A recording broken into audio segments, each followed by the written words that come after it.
महाराष्ट्र के मंगल ग्रह देवस्थान का सुप्रबंधन, यह विषय हम सुनेंगे। हमारे साथ श्री दिगंबर महाले जी उपस्थित हैं। आप जळगांव महाराष्ट्र के अमळनेर स्थित प्रसिद्ध श्री मंगल ग्रह मंदिर के अध्यक्ष हैं।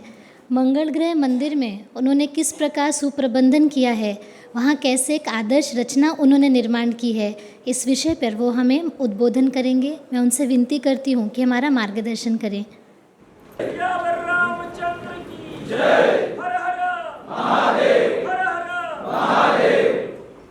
छत्रपति शिवाजी महाराज की जय। छत्रपति संभाजी महाराज की जय। जय शिवाजी। भारत माता की जय। वंदे मातरम। वंदे मातरम। धन्यवाद। बहुत अच्छा साथ रहा आपका, बहुत अच्छा नियोजन भी रहा। आज सवेरे जब बरसात शुरू हुई तो डर सा लगने लगा कि हम लोग यहाँ तक पहुँचेंगे या नहीं, आप जैसे महानुभाव साधु संत इनका दर्शन होगा या नहीं।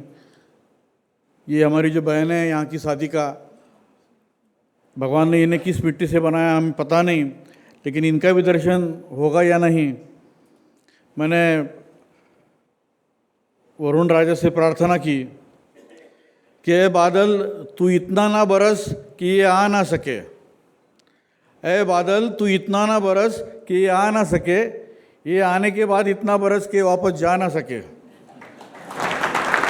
और वरुण राजा ने हमारी प्रार्थना सुन ली, उचित समय पर विराम ले लिया और आप सबके दर्शन हुए, आपसे रूबरू होने का ये सुवर्ण योग मेरे जैसे नाचिज को प्राप्त हुआ है। लोग कहते हैं कि कहाँ है भगवान। मैंने तो कल देख लिया, कल मिल भी लिया, सुन भी लिया, मानो जीवन कृतार्थ हो गया बिल्कुल। अब ऐसा लगता है कि जीवन में कुछ मिले ना मिले, हम रहे ना रहे, भगवान जी से मिल लिया। एक ऐसी ऊर्जा मिल गई, एक ऐसी खुशी मिल गई कि जिसका बयान मैं शब्दों में नहीं कर सकता, क्योंकि जहाँ शब्दों की ताकत खत्म होती है वहाँ गुरुदेव जी की शक्ति शुरू होती है। मैं अपने आप को बड़ा भाग्यवान समझता हूँ कि गुरु जी के दर्शन हुए, उनसे रूबरू होने का मौका मिला। उस वक्त मेरे साथ कई महानुभाव भी थे, उनके विचार, उनके मौलिक विचार, उनके अनुभव, मन में एक ऐसा विचार, एक ऐसा दिया प्रज्वलित कर गया कि पता नहीं ज़िंदगी कितनी है, लेकिन आने वाले कल में जो भी ज़िंदगी बची है, हमारे मराठी में उसे शिदूरी कहते हैं। मतलब हम कहीं बाहर गाँव जाते हैं ना, तो खाने के लिए डब्बा ले जाते हैं और जब भूख लगती है तो डब्बा खोलकर खाया जाता है, उसे शिदूरी, मतलब नाश्ता हम लोग जिसे बोलते खाना। तो ये ज्ञान की शिदूरी लेकर, ऊर्जा की शिदूरी लेकर हम लोग यहाँ से वापस जाने वाले हैं। गुरु जी के बारे में क्या कहे, बस 2 लाइन इतनी मैं उनके लिए कह सकता हूँ कि गुरु जी, काम कुछ आप ऐसा कर रहे हो कि दिलशाद रहोगे आप। काम कुछ ऐसा कर रहे हो कि दिलशाद रहोगे आप। हम तो चले जाएंगे लेकिन हमेशा याद रहोगे आप। मैं जहाँ से आया हूँ उस मंदिर के बारे में, उस क्षेत्र के बारे में मैं थोड़ी जानकारी आपको देना चाहता हूँ। महाराष्ट्र में जळगाव जिला है। जळगाव ज़िले में अमळनेर नाम का एक तहसील है। वैसे तो अमळनेर की जो ख्याति है वो विप्रो से लेकर भी है। विप्रो कंपनी का मदर प्लांट अमळनेर में है। विप्रो की शुरुआत अमळनेर से हुई है, लेकिन वो एक संत भूमि है, देव भूमि है। आज से 250 साल पहले वहाँ पर संत सकाराम महाराज हो गए, जिनकी गादी परंपरा आज भी शुरू है। पंढरपुर में जिनकी गादी को, जिनके तख्त को, जिनके मठ को 1 नंबर का स्थान है, मैं उस भूमि से हूँ। पूज्य साने गुरु जी, आप में से कई लोगों को निश्चित रूप से पता होंगे, उन साने गुरु जी की वो कर्म भूमि है। और मुझे खुशी होती है कि मैं छत्रपति शिवाजी महाराज, छत्रपति संभाजी महाराज, इनकी क्षात्रभूमि से इस प्रभु परशुराम जी की पुण्य भूमि को वंदन करने यहाँ आया हूँ। बड़ा पुनीत हुआ हूँ उस अमलनेर में विश्व का एकमात्र ऐसा मंदिर है जिसमें साक्षात मंगल ग्रह विराजमान है। मंगल ग्रह की स्वयंभू मूर्ति जिस मंदिर में स्थापित है, ऐसा वो मंदिर है। विश्व में मंगल ग्रह की मूर्ति कहीं पर भी नहीं है, सिर्फ अमलनेर में है। उस ट्रस्ट का मैं प्रेसिडेंट हूँ। मैं बड़ा भाग्यवान हूँ कि ऐसी जगह की सेवा का मुझे मौका मिला है। उसी मंदिर में मंगल ग्रह की जो माता जी है, भूमि माता, उनकी भी मूर्ति स्थापित है। एक ही जगह पर दाक्षिणात्य शैली की भूमि माता की मूर्ति और मंगल ग्रह की मूर्ति जिस जगह पर है उसका नाम अमलनेर है। समझ का फेर है, बस उसी का नाम अमलनेर है। और इस जगह पर जो भी पूजा होती है बहुत अलौकिक मानी जाती है। अब मंदिर ये कोई नई परिभाषा तो है नहीं कि आपको मुझे या पता नहीं होगा, हम सब हिंदू है। मंदिर हम सब लोगों का एक आस्था का विषय है। हम सब लोग मंदिर ही जाते हैं, लेकिन कभी कभी दुख होता है। कभी कभार हम ऐसे मंदिरों में पहुंच जाते हैं कि जहाँ बहुत बड़े पैमाने पर कमर्शियलाइजेशन हो चुका है, जहाँ भक्त और भगवान के बीच में पैसा आ गया है, जहाँ पर भक्त और भगवान के बीच में वसीला आ गया है। ये हमारे मंदिर में ऐसा कुछ भी नहीं है। मुझे कहते हुए बड़ा गर्व होता है। अब देखिए, हम लोग दो टाइप के पर्यटन करते हैं।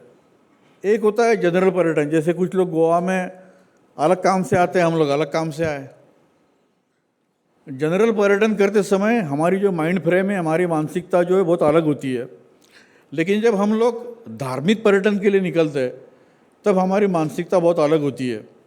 हमें सुकून चाहिए होता है, हम सुकून के लिए धार्मिक पर्यटन के लिए निकलते हैं।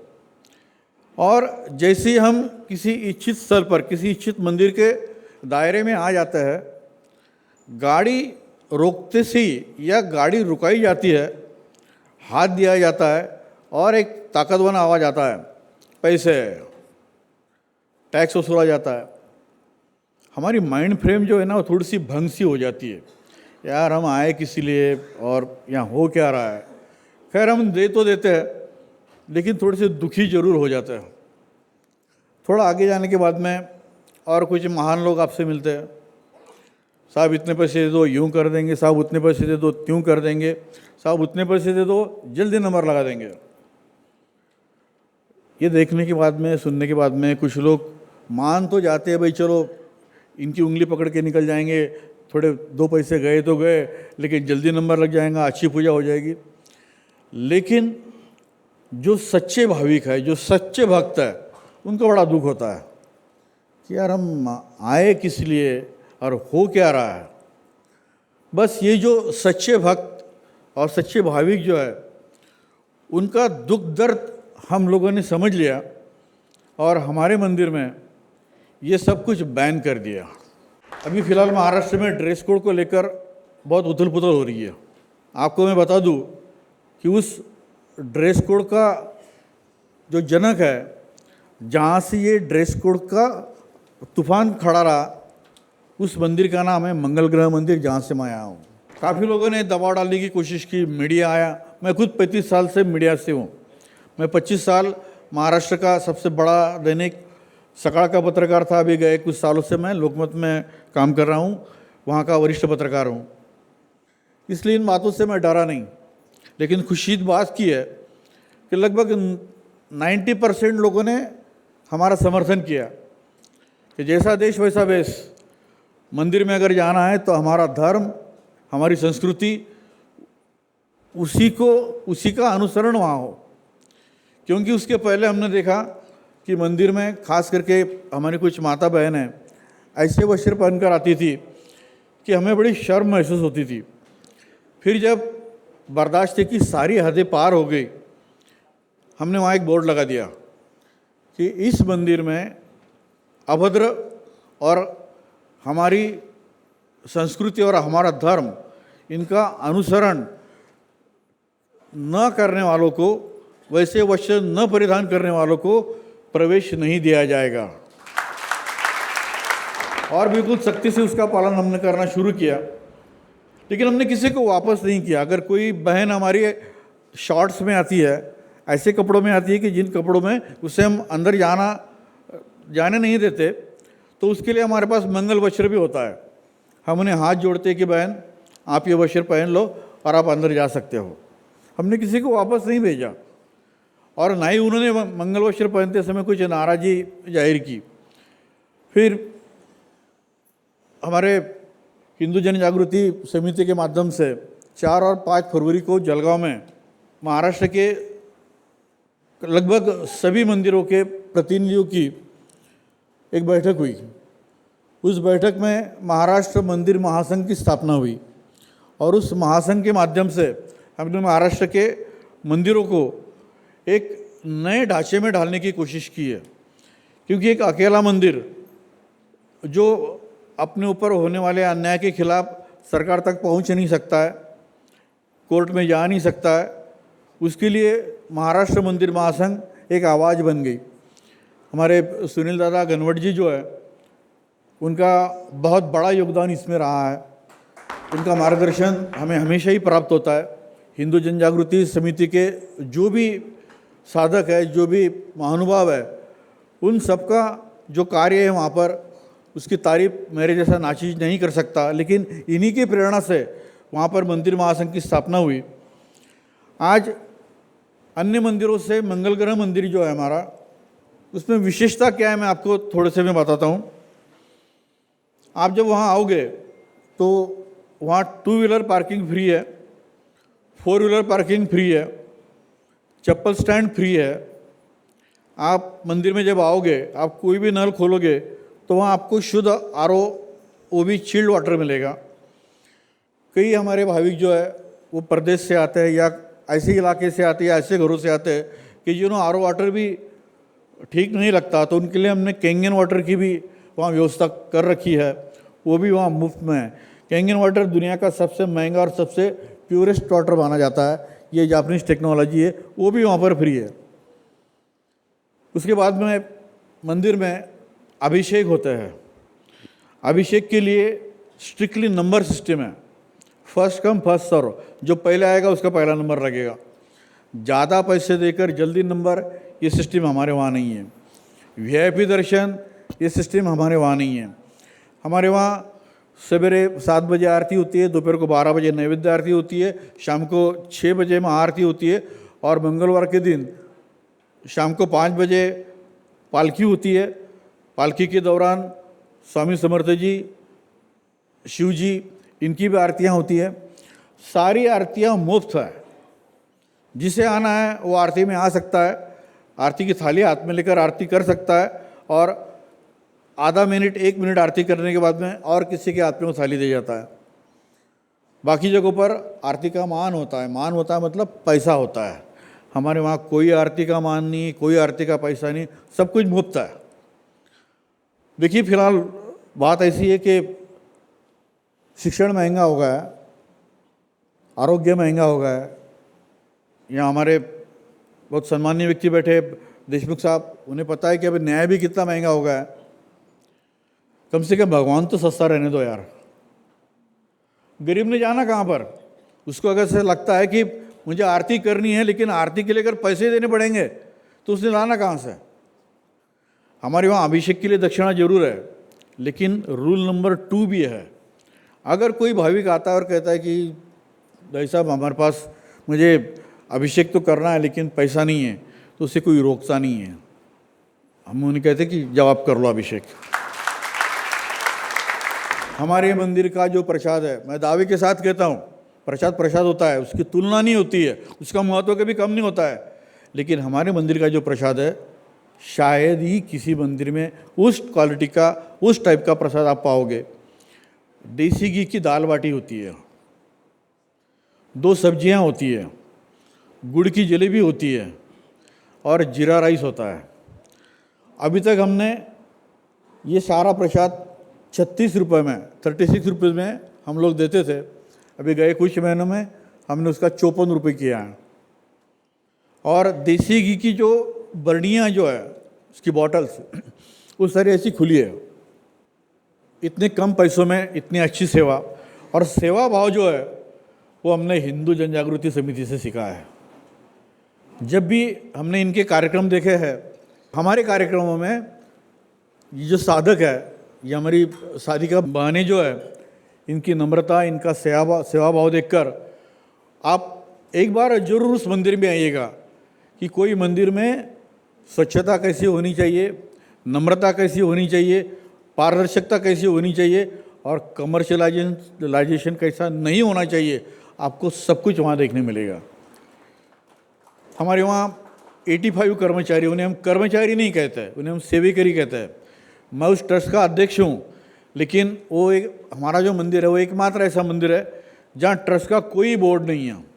वरना आप देखोगे कि कुछ मंदिरों में ट्रस्टियों के नाम होते हैं, कुछ मंदिरों में फ़ोटो भी होता है। हमारे मंदिर में ऐसा कुछ भी नहीं है। सभी लोगों को, सभी सेवेकरियों को एक ही बैच मिलता है और बैच के ऊपर लिखा होता है सेवेकरी। हम लोग इंक्वायरी पे बैठते हैं, इंक्वायरी के 3 फ़ोन हैं वहाँ पर। अगर मैं बैठा हूँ और किसी ने पूछा कि आप कौन बोल रहे हैं, तो मैंने ऐसा आज तक कभी कहा नहीं कि मैं उस ट्रस्ट का अध्यक्ष बोल रहा हूँ। मैं बोलता हूँ कि मैं सेवेकरी बोल रहा हूँ वहाँ का। हमारे जितने भी सेवेकरी है, हर सेवेकरी के बच्चे को केजी से लेकर तो पीजी तक एजुकेशन फ्री है। उसको स्कूल का कोई मटेरियल परचेस नहीं करना पड़ता, कोई फीस नहीं भरनी पड़ती। अगर वो प्राइवेट कोचिंग क्लासेस को जाता है तो वहाँ की भी फीस नहीं भरनी पड़ती। जितने भी हमारे सेवेकरी है, उनको सेहत से लेकर अगर कुछ तकलीफ है तो हॉस्पिटल का 1 रुपया भी बिल उनको भरना नहीं पड़ता। सारा खर्चा संस्थान करती है।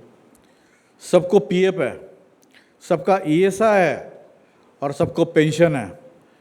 मेरे आपसे विनती है कि जो भी मांगलिक है, जिनकी कोई कारणवश शादियाँ नहीं हो रही है या शादी हो गई लेकिन सांसारिक सुख नहीं मिल रहा है, तो ऐसे लोगों ने एक बार जरूर उस मंदिर में आना चाहिए। मंगल भगवान भूमिपुत्र है, इसलिए जिनका बिजनेस भूमि से जुड़ा हुआ है, रेती से जुड़ा हुआ है, ऐसे लोगों ने उस मंदिर में जरूर आना चाहिए। जैसे काश्तकार हो गए, सिविल इंजीनियर हो गए, आर्किटेक्ट हो गए, बिल्डर हो गए, डेवलपर हो गए, ब्रोकर हो गए, इन सब का वो आदि भगवान है। उसके बाद में मंगल भगवान के जो 21 नाम है, उसमें का एक नाम है सर्व रोगापहारकाय, वो रोग मुक्ति के देवता है। ऋणमोचक स्तोत्र सिर्फ मंगल ग्रह का है, वो ऋण मुक्ति के देवता है, वो भय मुक्ति के देवता है। भूमिपुत्र होने के कारण वो समृद्धि के प्रेरक है। इतने सारे गुण मंगल भगवान में हैं। लोग कहते हैं कि मंगल भगवान बहुत क्रूर देवता है, लेकिन जिसने श्रद्धा से वहाँ जो भी कुछ मांगा है वो वहाँ मिला है। वो देने वाले देवता है, इसलिए पुराणों में दानी ये शब्द सिर्फ मंगल भगवान को कहा गया है। तो उस मंगल दानी के चरणों में आप एक बार जरूर आइएगा। उस मंगल दरबार में आने का मैं आपको सविनय न्योता देता हूँ। आप एक बार जरूर आइएगा, आपका जीवन मंगलमय कीजिएगा। मैं अपने वाणी को विराम देता हूँ। धन्यवाद।